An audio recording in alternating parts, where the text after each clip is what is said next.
সকলে কেমন আছেন? আলহামদুলিল্লাহ ভালো আছি। চলেন আজকে কি রান্না করছি আপনাদের মাঝে চলে আসলাম শেয়ার করার জন্য।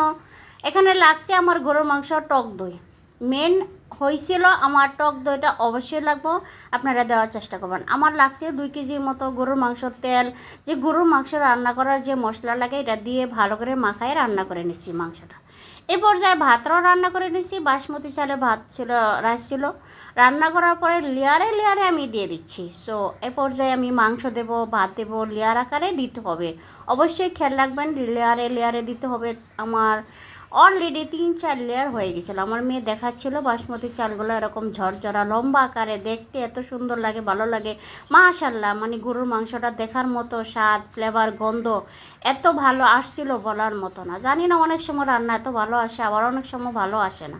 এটা হচ্ছে রিজিকের মালিক আল্লাহ। দেখেন আমার এখানে ছিল জর্দা রং আর ছিল ঘি দিয়ে আমি আবারও নেড়ে সেড়ে ভালো করে, দেখেন অলরেডি হয়ে গেছে আমার কাচ্চি বিরিয়ানি। মানে এত ফ্লেভার, গন্ধ, আমি মনে চাচ্ছিল নিজেই খেয়ে ফেলি।